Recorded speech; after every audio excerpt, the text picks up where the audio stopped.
नमस्कार दोस्तों, आपका स्वागत है हमारे YouTube चैनल नॉलेज वाइब पर। आज हम प्रैक्टिस करेंगे रामधारी खंड 2 के डिक्टेशन की, जिसकी स्पीड 100 शब्द प्रति मिनट होगी। डिक्टेशन को आपको ध्यान से सुनना है और लिखना है और उसके बाद ट्रांसलेट अवश्य करना है। ट्रांसलेट करेंगे तो आपकी प्रैक्टिस अच्छी होगी और आउटलाइन भी अच्छी बनेगी। तो लिखिए, ट्रांसलेट कीजिए और गलतियाँ कमेंट में हमें बताइए। तो चलिए शुरू करते हैं आज का डिक्टेशन। Ready, start. महोदय, भारत विशेषकर गांवों में ही बसता है और यद्यपि इन दिनों शहरी जनसंख्या बड़ी तेज़ी के साथ बढ़ रही है, पर यह आज भी सच है कि भारत ज़्यादातर गांवों में ही बसता है।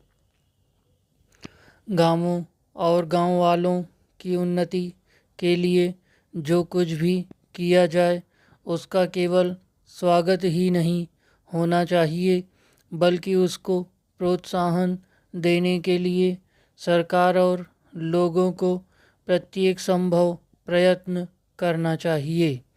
महात्मा गांधी इसलिए गांवों के विकास पर बहुत जोर दिया करते थे। यह एक बड़ा शुभ विचार है कि आज उनके जन्मदिन पर इस सामुदायिक विकास योजना को प्रारंभ किया जा रहा है। इस देश में सामुदायिक विकास और सामुदायिक योजना नए शब्द हैं, पर यह विचार बहुत पुराना है। इसका मौलिक तात्पर्य किसी एक दिशा में उन्नति के विपरीत चहुमुखी उन्नति से है।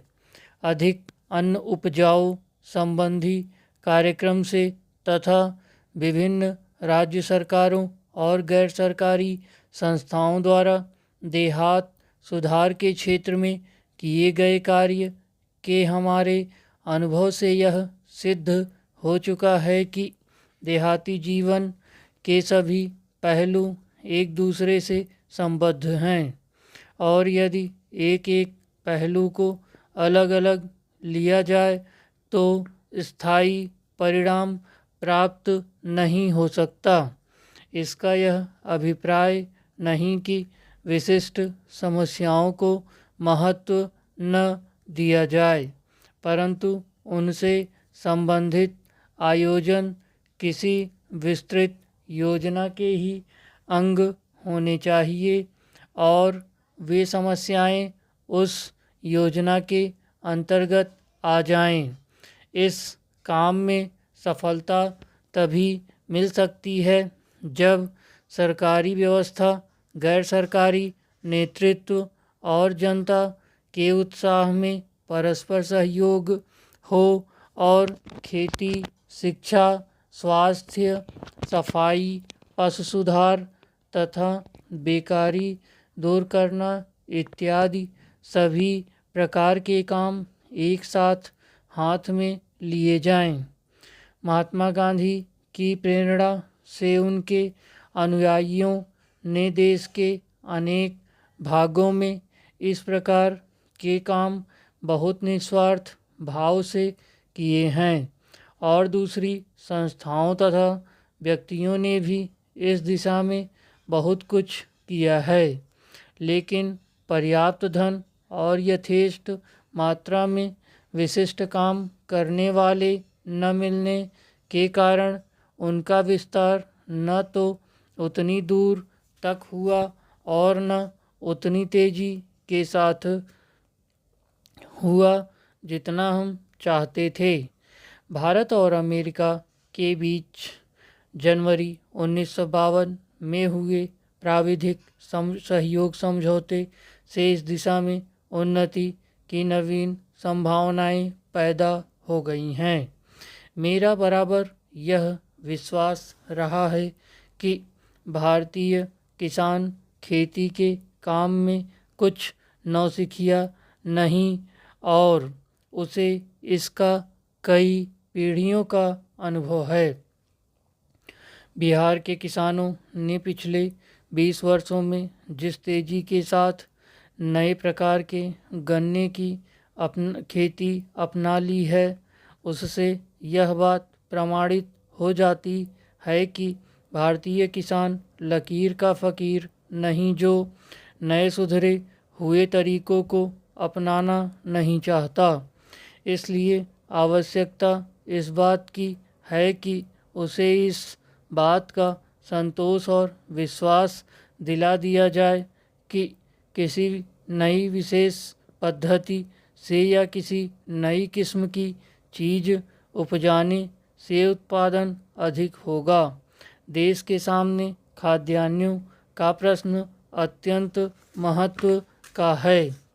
उपसभापति महोदय, आज का दिन केवल भारतवर्ष के लिए ही नहीं बल्कि सभी देशों के लिए एक बहुत ही शुभ दिन मानना चाहिए, क्योंकि आज ही के दिन महात्मा गांधी जी ने जन्म लिया था और यह हमारे देश का सौभाग्य था कि उनका जन्म इस देश में हुआ।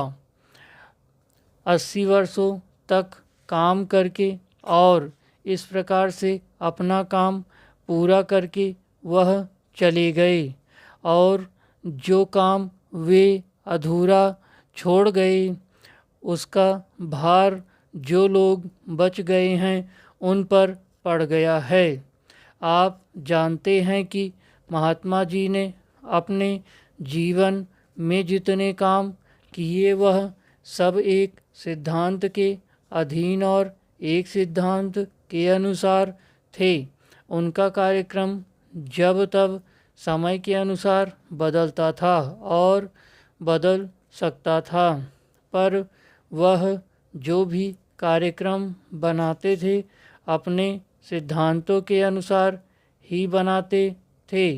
उनके चले जाने के बाद जब हम सभी बातों पर विचार करके देखते हैं तो ऐसा मालूम होता है कि उन्होंने मानव जीवन के और विशेषकर भारतवर्ष के लोगों के जीवन के किसी भी पहलू को अछूता नहीं छोड़ा और सभी विषयों पर केवल अपना मत ही प्रकट नहीं किया बल्कि जो जो प्रश्न तथा समस्याएं सामने आईं सभी को सुलझाने का कोई न कोई प्रयत्न उन्होंने बतलाया। उस समय देश स्वाधीन नहीं था, इसलिए उनका ध्यान बहुत करके स्वाधीनता प्राप्ति की ओर गया और उसमें उनका समय भी बहुत लगा। स्वाधीनता के लिए जो संग्राम उन्होंने छेड़ा देश के लोगों ने भी उसी ओर अधिक ध्यान दिया और उसी में अधिक भाग लिया। महात्मा गांधी केवल एक राजनीतिक पुरुष नहीं थे, महात्मा गांधी सचमुच में महात्मा थे। और महात्मा का अर्थ आप यह समझें कि जिसकी अंतरात्मा सभी बातों को समझती है, जीवन की किसी एक बात को लेकर नहीं बल्कि जो व्यक्ति सभी बातों का हल बताता है और अपने जीवन में उसको कार्य रूप में परिणत करके दिखलाता है वही महात्मा होता है। इसलिए आज जब महात्मा जी नहीं रहे और जब हमको किसी प्रश्न पर सोचना पड़ता है तो हमें यह चीज़ ध्यान में रखनी चाहिए कि हम उनके सिद्धांतों के अनुसार जो कार्यक्रम बना रहे हैं वह उनकी दृष्टि से ठीक उतरता है या नहीं। आज हम सबको एक बात मान लेनी पड़ेगी कि जब से हमने स्वराज्य प्राप्त किया और उसके थोड़े ही दिनों बाद महात्मा जी चले गए तो हमारे ऊपर कई प्रकार की विपत्तियां आईं। हमारे सामने नित्य नए नए प्रश्न तथा नई नई समस्याएं आती रहीं और हम अपनी बुद्धि के अनुसार उनका हल निकालते रहे। पर हमको यह भी मानना होगा कि हम उस प्रकार का व्यापक विचार नहीं कर सकते जितना महात्मा जी किया करते थे।